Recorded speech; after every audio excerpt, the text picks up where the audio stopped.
할렐루야, 청소년 랩런트 여러분, 반갑습니다. 어느덧 청소년 신학원도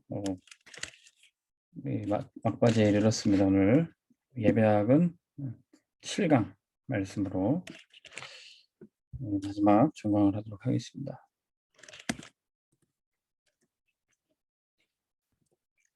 오늘 말씀 예배학 제목은 예배하는 생활의 회복입니다.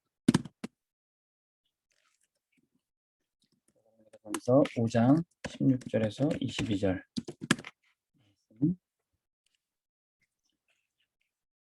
보실까요?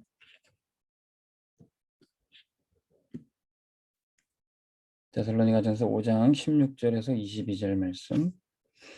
항상 기뻐하라, 쉬지 말고 기도하라, 범사에 감사하라.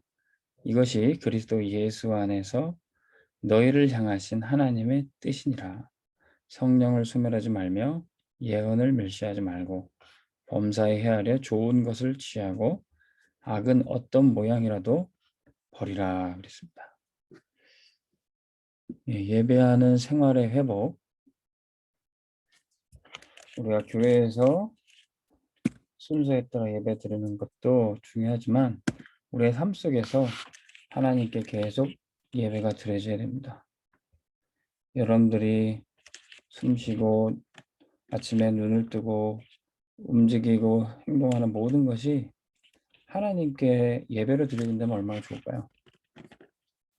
근데 그 방법을 말씀에 얘기해 주고 있죠. 항상 기뻐하라, 쉬지 말고 기도하라, 범사에 감사하라. 이는 그리스도 예수 안에서 너희를 향하신 하나님 뜻이니라 그랬습니다. 서로 우리가 하나님 뜻대로 그리스도 안에서 하나님 뜻대로 사는 것 자체가 바로 예배예요. 그래서 예배 생활이 아니라 예배하는 생활이 우리에게 회복돼야 됩니다. 그것이 뭐래요? 항상 기뻐하라.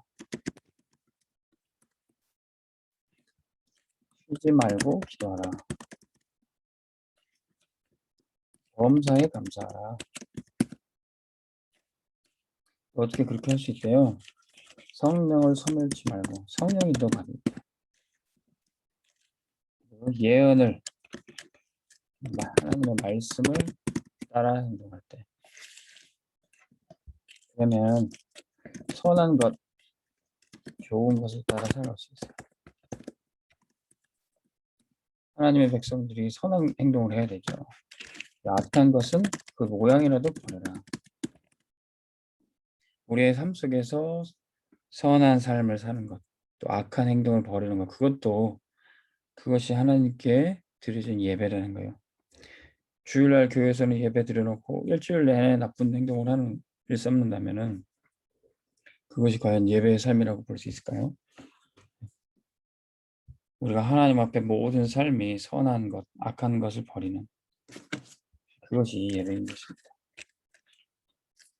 근데 어떻게 우리가 항상 기뻐만 할 수 있을까요? 항상 어떻게 밥도 먹고 공부도 해야 되는데 쉬지 말고 기도할 수 있을까요?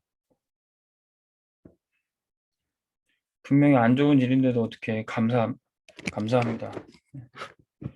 가족이 다치고 또 혹시 할아버지나 할머니가 돌아가셨는데 어떻게 감사할 수 있습니까? 거기에 하나님의 뜻과 계획을 안다는 거예요. 분명히 슬픈 일에도 항상 기뻐하고 실실 웃고 있고 누가 보면 정신병자들 알 수 있습니다. 그런데 거기에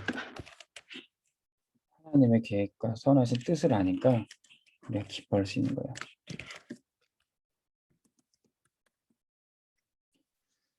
자, 항상 기뻐하라, 쉬지 말고 기도해라.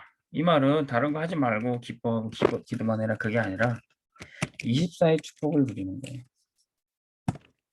우리가 하루가 24시간이 있는데 사실은 우리가 하나님께 예배로 드리는 거는 주일날 1시간 예배 드리는 게 아닙니다. 우리 하루 전체를 24시간을 전부 드리는 거예요. 왜? 하나님은 우리의 일부를 받으실 분이 아니에요. 하나님 우리가 돈 많이 있는데 조금 이렇게 헌금 드리고 그럴 뿐이 아니에요. 우리 시간 뭐 한 10분 드리고 그럴 뿐이 아니란 겁니다. 하나님은 우리의 모든 것을 받기에 합당하신 하나님이세요. 전부를 드리는 겁니다. 그것을 영어로는 뭐라고 하냐, 메시지는 이렇게 나왔어요. 올인, 모든 것을 하나님께 드린다는 거예요. 성경에 보면은 하나님께 올인했던 사람, 예수님이 칭찬하셨던 한 과부가 나와요. 이 과부가 하나님 앞에 헌금을 드렸는데 자기가 가지고 있는 두 랩돈, 동전 2개를 하나님께 드렸어요. 근데 예수님께서 헌금 앞에 앉아 계시면서 누가 헌금을 어떻게 하나 이렇게 보실 때 부자는 자기가 있는 돈 중에 일부를 드렸어요. 근데 그 돈은 분명히 과부가 드렸던 동전 2개보다는 많을 겁니다. 근데 과부는 자기가 가지고 있는 돈의 전 재산, 전부를 이 헌금함에 드렸습니다. 그때 예수님이 부자이면서 많이 드렸던 그 사람보다 이 전부를 드린 과부의 두렵돈을 이 여인이 가장 많이 드렸다, 그렇게 얘기했어요. 왜? 하나님은 우리의 많은 것 중에 일부를 받을 것이 아니라 전부를 받기 합당하신 그 신앙 고백이 진정한 예배이기 때문에 그렇습니다. 그럼 어떻게 합니까? 우리 학교도 안 가고 계속 교회에서 예배만 드리나요? 우리가 잠깐만 언약 붙잡고 기도해도요, 24를 누리는 비밀이 있습니다. 우리가 밥 먹기 전에 잠깐 기도합니다. 근데 우리가 언약 기도할 때 그 밥 먹는 것 자체가 예배가 될 수 있어요. 우리가 무엇을 먹든지 마시든지 하나님의 영광을 위해서 할 때, 우리가 밥을 먹고 건강을 유지하면서 힘을 얻어서 우리가 공부도 하고, 그래서 세계복음화에 쓰임받을 준비를 하는 거예요. 여러분들이 공부하기 전에 잠깐만 기도할 때 하나님이 주시는 힘으로 공부 안 하면 그 공부 자체가 예배예요. 그리고 또 체육 시간 되면 운동도 하고, 여러분들이 하나님의 성전으로 여러분들의 몸을 잘 가꾸고 힘을 기르는 것이 바로 예배입니다. 잠깐만 기도하고 여러분들이 공부도 하고 운동도 해보세요. 하나님이 주시는 힘으로 한다면은 여러분들이 이전에 했던 것보다 다니엘처럼 10배나 뛰어난 성과가 있을 겁니다. 그리고 잠자기 전에 기도하고 자보세요. 여러분들 잠자는 시간도 하나님과 함께하는 예배 시간이 될 수 있어요. 우리 아이들한테 기도해 줍니다. 잠자는 시간에도 성령 충만할 수 있어요. 우리가 잠깐 기도하는데도 24 하나님과 함께하고 하나님께 우리의 시간을 드리는 거예요. 그게 예배입니다. 그러면 때로는 여러분들이 혼자 있어도 외롭고 힘들고 어려운 가운데 있어도 하나님이 그때 함께 하시는 거예요.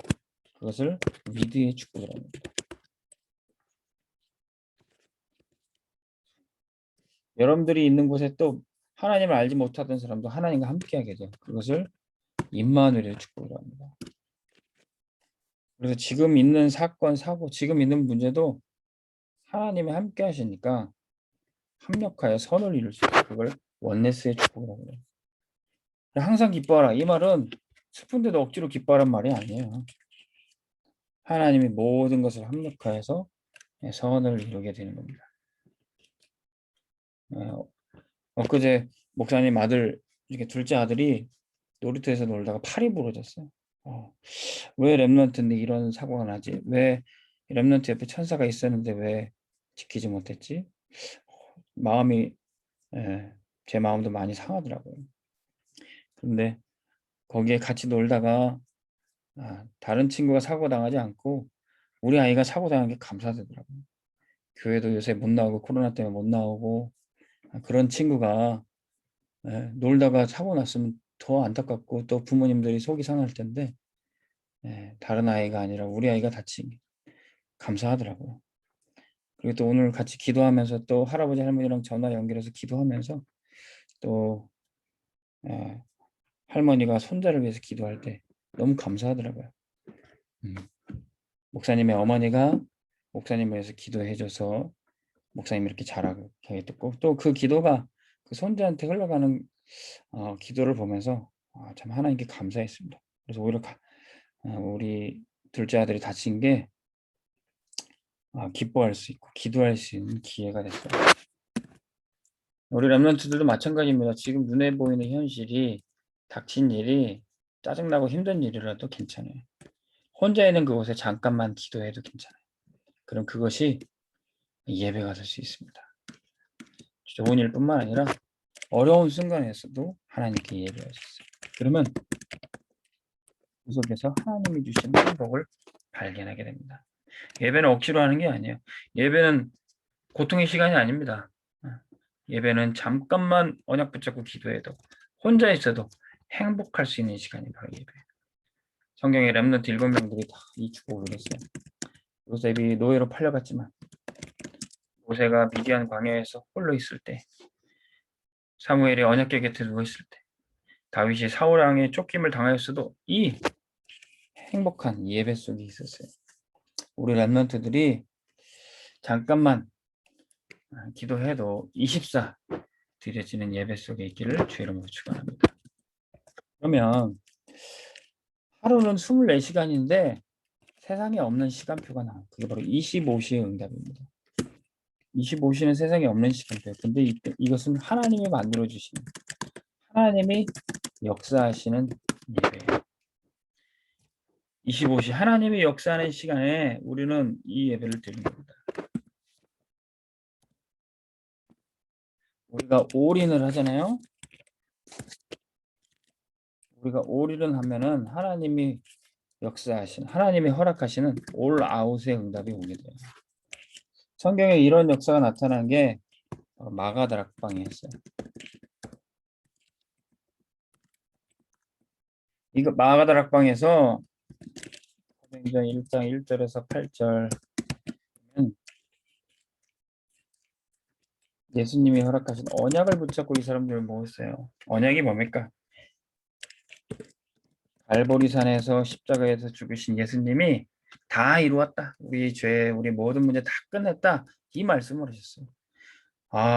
그래서 이 말씀을 언약으로 붙잡은 사람들 여기 보인 거예요. 예수님이 내 문제 다 해결했다. 십자가에서 다 끝냈다. 나는 이제 예수님만 믿으면 아무런 걱정할 필요 없다. 이 언약 붙잡고 모인 사람들입니다. 그리고 이 사람들 예수님이 감람산으로 이끌어 주셨어요. 여기서 하나님 나라의 일을 말씀하시고 교회를 세울 것을 부탁하시고 마귀의 일을 멸할 것을 여기서 다 말씀하시고 그리고 이 사람들이 마가 다락방으로 모이게 됩니다. 예수님이 약속해 주셨어요. 지금은 너희들이 힘들고 어렵지만 성령이 임하시면 성령 충만받고 땅끝까지 증인될 것이다. 여기에 언약 붙잡고 사람들이 모이게 된 겁니다. 모여서 뭐합니까? 여기서 사도행전 1장 14절에 모인 다음에 오직 기도만 했어요. 오직 말씀만 붙잡았어요.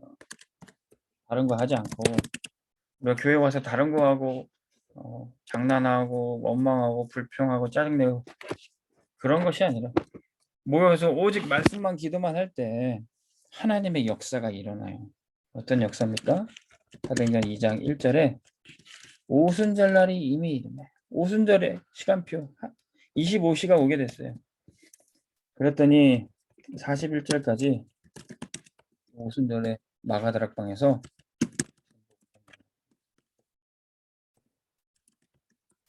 이거는 하나님이 하시는 거예요. 우리가 친구들을 밥 사주고 맛있는 거 사줘서 교회 데리고 올 수 없어요. 특히나 요즘 코로나 때문에 사람들 더 교회 안 오잖아요.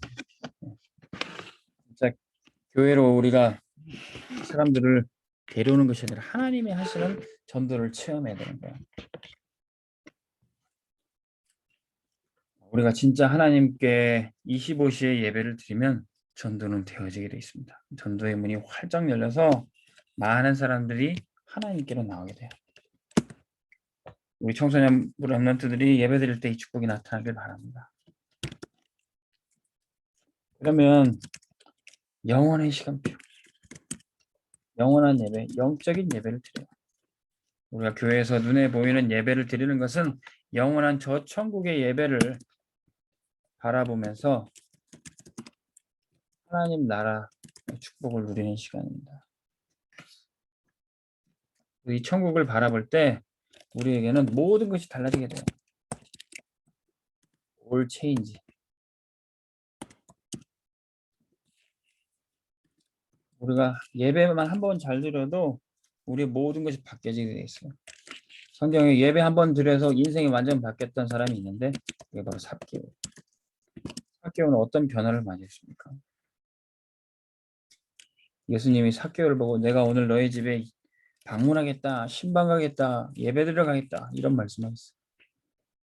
그때 삭개오랑 예수님이 저녁에 만나서 같이 예배 드리시고 식사하시고 또 담소를 나누시고 그거밖에 한 게 없어요. 근데 삭개오가 완전 변화됐어요. 그 이전에는 세리 로마의 심부름하면서 백성들의 세금을 걷고 그것을 도적질하던 그 사람이 아닌데 예수님께 고백합니다. 예수님, 저는 죄인입니다. 그러나 이제 예수님을 만나고 제가 변하겠습니다.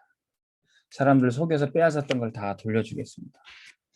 다시는 다른 사람들에게 속여서 도적질을 하지 않겠습니다. 그렇게 예수님께 변화를 말씀드렸어요. 우리가 예배 한 번만 잘 드려도 변화돼요. 진짜 영원한 축복을 누리는 그 예배. 천국 가서 변화되는 게 아니라 천국의 축복을 이 땅에서 누리니까 이 땅에서부터 배경을 누리고 여기서 하나님의 자녀처럼 아름답게 변화되는 겁니다. 성경의 바울도 예수님을 거짓말쟁이로 알고 교회를 사기꾼으로 알고 핍박하던 이 바울이 있었어요. 근데 이 바울이 어느 날 다메섹에서 예수님을 만나고 완전히 변화됩니다. 변화받은 바울이 로마서 12장 1절에서 2절에 보면 영적 예배에 대해서 얘기해요. 영적 예배가 뭐냐? 그러므로 형제들아 내가 하나님의 모든 자비하심으로 너희를 권하노니 너희 몸을 하나님이 기뻐하시는 거룩한 산 제물로 드리라. 이는 너희가 드릴 영적 예배니라. 너희는 이 세대를 본받지 말고 오직 마음을 새롭게 함으로 변화를 받아 하나님의 선하시고 기뻐하시고 온전한 뜻이 무엇인지 분별하도록 하라. 하나님의 뜻을 행하는 게 예배예요. 근데 그 영적 예배가 어떻게 하는 거랍니까? 너희 몸을 하나님이 기뻐하시는 거룩한 산 제물로 드리라. 예배는 몸으로 드리는 거예요. 그뿐만 아니라 오직 마음을 새롭게 함으로 변화를 받는 거예요. 예배는요, 몸을 하나님께 드리고 마음을 새롭게 변화시키는 게 바로 예배예요. 몸을 산 제사. 제사는 뭡니까? 원래 양이나 소를 죽여서 하는 제사예요. 근데 우리 몸을 죽이는 게 아니라 우리의 몸을 살면서 하나님 뜻대로 사는 것. 그것이 예배라는 거예요. 그리고 우리가 마음을 새롭게 하는 거예요. 오늘은 원망과 불평, 짜증, 미움, 시기로 가득 탔던 우리의 마음을 새롭게 하는 게 예배라는 겁니다.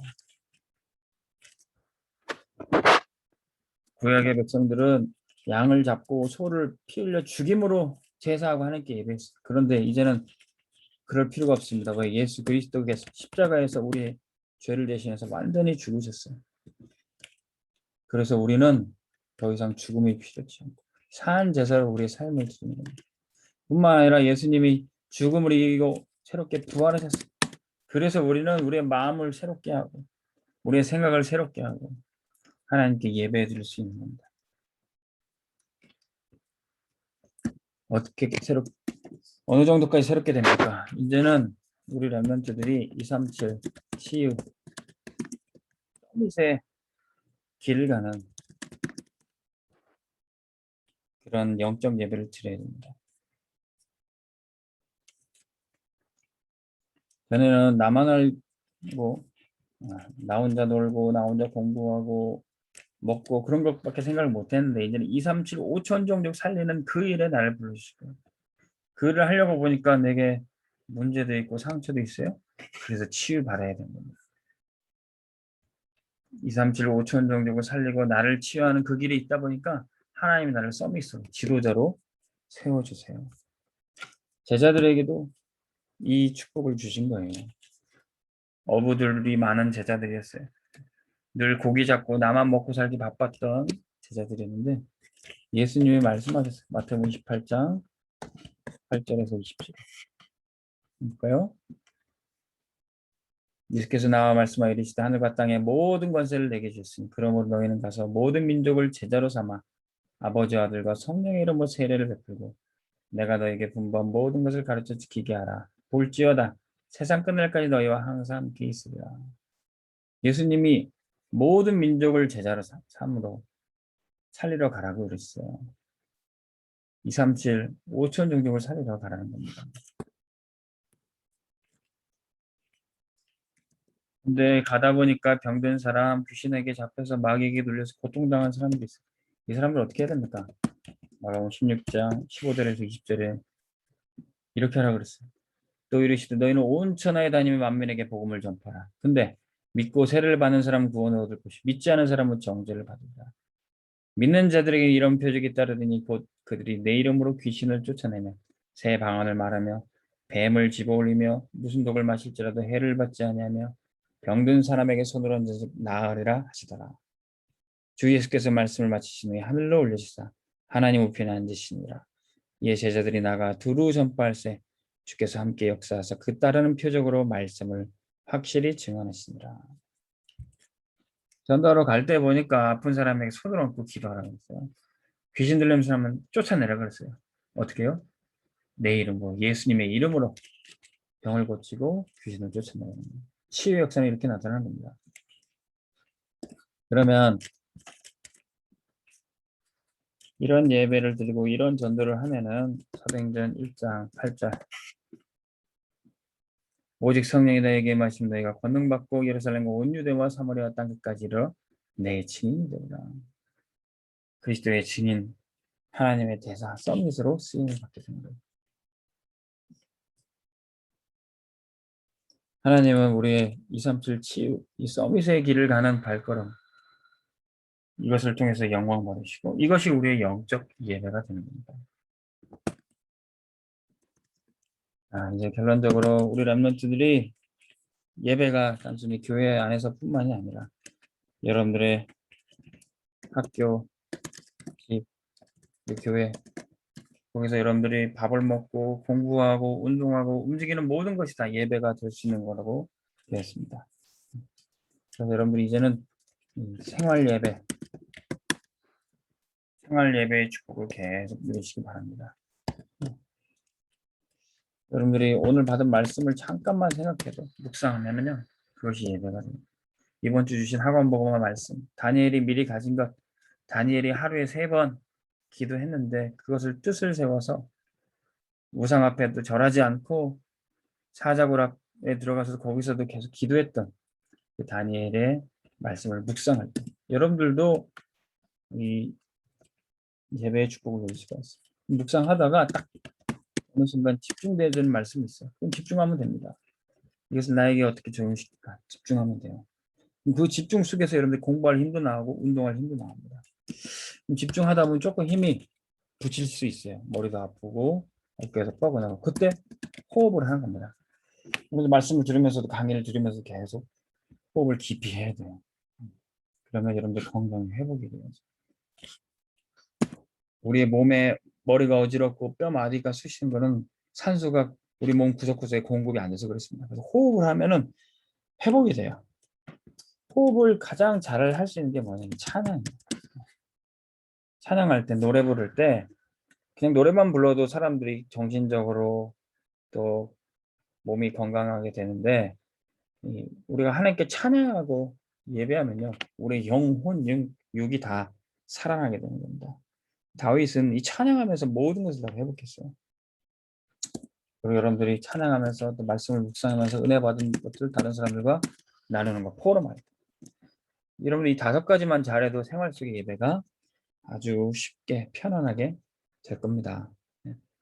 우리 렘넌트들 또 한 학기 동안 예배에 대해서 배웠습니다. 이 예배가 여러분들 공부로 끝나는 것이 아니라 여러분들 삶에 실제적으로 예배가 되길 바랍니다.